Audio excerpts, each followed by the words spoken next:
About 3.5 years ago, I made a discovery.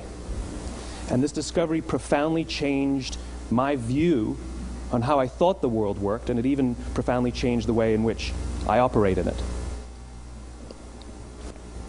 As it turns out, there's a pattern. As it turns out, all the great and inspiring leaders and organizations in the world, whether it's Apple or Martin Luther King or the Wright brothers, they all think, act, and communicate the exact same way, and it's the complete opposite to everyone else. All I did was codify it. And it's probably the world's simplest idea. I call it the golden circle.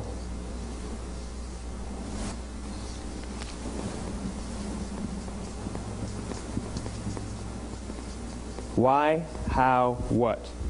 This little idea explains why some organizations and some leaders are able to inspire where others aren't. Let me define the terms really quickly. Every single person, every single organization on the planet knows what they do, 100%. Some know how they do it, whether you call it your differentiating value proposition or your proprietary process or your U.S.P. But very, very few people or organizations know why they do what they do. And by why, I don't mean to make a profit. That's a result. It's always a result. By why, I mean what's your purpose? What's your cause? What's your belief? Why does your organization exist? Why do you get out of bed in the morning? And why should anyone care? Well, as a result, the way we think, the way we act, the way we communicate is from the outside in. It's obvious. We go from the clearest thing to the fuzziest thing. But the inspired leaders and the inspired organizations, regardless of their size, regardless of their industry, all think, act, and communicate from the inside out. Let me give you an example. I use Apple because they're easy to understand and everybody gets it.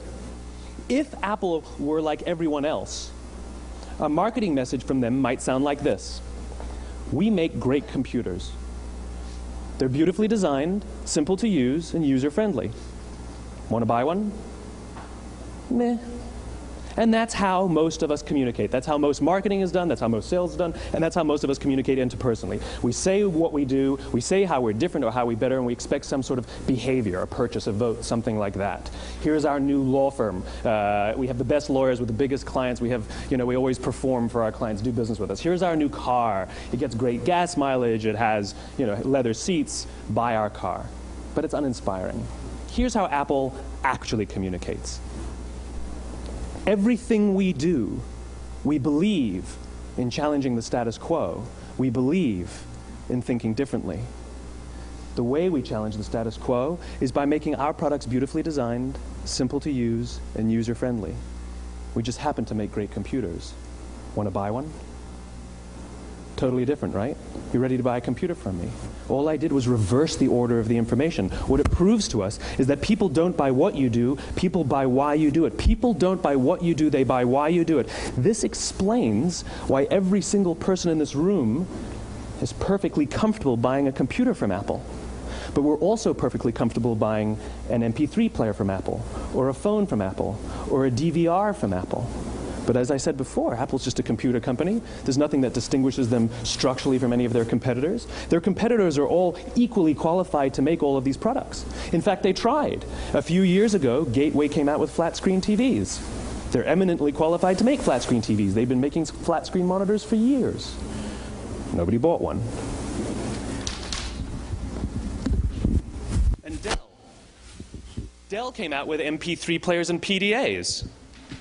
And they make great quality products, and they can make perfectly well-designed products, and nobody bought one. In fact, talking about it now, we can't even imagine buying an MP3 player from Dell. Why would you buy an MP3 player from a computer company? But we do it every day. People don't buy what you do, they buy why you do it.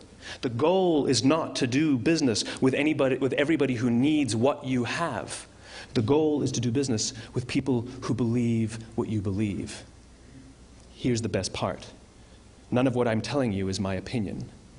It's all grounded in the tenets of biology, not psychology, biology. If you look at a cross-section of the human brain, looking from the top down, what you see is the human brain is actually broken into 3 major components that correlate perfectly with the golden circle.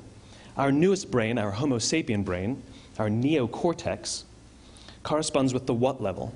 The neocortex is responsible for all of our rational and analytical thought, and language. The middle two sections make up our limbic brains, and our limbic brains are responsible for all of our feelings, like trust and loyalty. It's also responsible for all human behavior, all decision-making, and it has no capacity for language. In other words, when we communicate from the outside in, yes, people can understand vast amounts of complicated information like features and benefits and facts and figures. It just doesn't drive behavior. When we communicate from the inside out, we're talking directly to the part of the brain that controls behavior, and then we allow people to rationalize it with the tangible things we say and do. This is where gut decisions come from. You know, sometimes you can give somebody all the facts and your figures, and they say, I know what all the facts and details say, but it just doesn't feel right. Why would we use that verb? It doesn't feel right. Because the part of the brain that controls decision-making doesn't control language. And the best we can muster up is, I don't know, it just doesn't feel right.